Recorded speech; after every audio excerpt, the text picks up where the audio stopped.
The 2015 class of the Mandela Washington Fellowship is ready to return home after harnessing their skills on Monday. U.S. President Barack Obama addressed the fellows at the summit.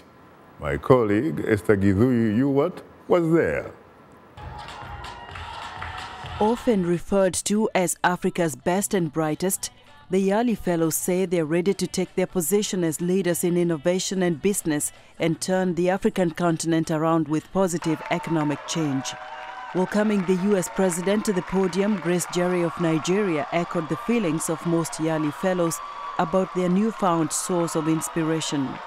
Sending us forth as young African leaders to become that change that our continent deserves. One man has shown with his life and character that change and greatness is possible if only you will try. In his address, President Obama says this second class of yearly fellows comes at a significant time just as he returned from a trip to Africa.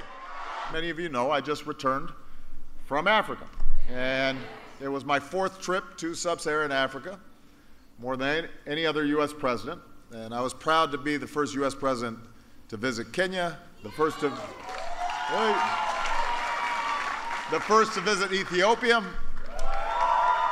the first to address the African Union, which was a great honor. Rose Sylvia Nakafu is a yearly fellow from Uganda. She says the program has certainly motivated her to achieve her goal. I certainly feel empowered after an experience of 6 weeks working with communities, working with organizations just like the one I work for back home, and of course looking at the issue that I would like to contribute to solving in my country, that is youth unemployment. Saisan Nkwashu from South Africa uses art and culture as a platform to address the high rate of youth unemployment in rural areas. What I'm taking back with me is humanity, the spirit of Ubuntu. Learning that I am because you are because I am. We need each other as Africans. We need to connect.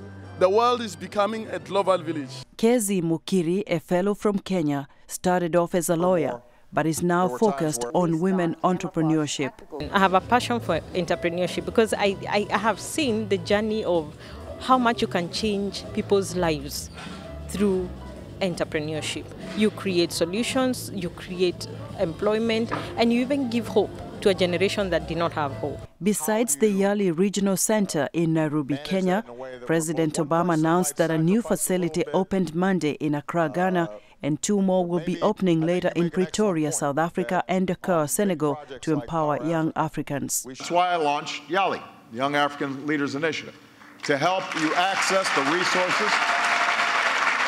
Samuel Douglas Correa, a fellow from Liberia, could not agree more. He wants the youth of Africa to stop thinking about being employed and find innovative ways of self-employment. Must start with the young people, giving them the business mindset that yes, indeed, they can take the risk and they can become great business leaders for our country.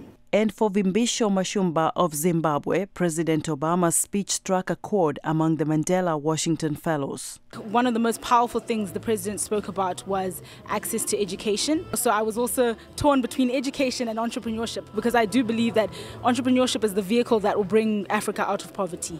President Obama implored the youth fellows to become agents of positive change in Africa by rebuilding their countries and creating an environment in which young people can succeed.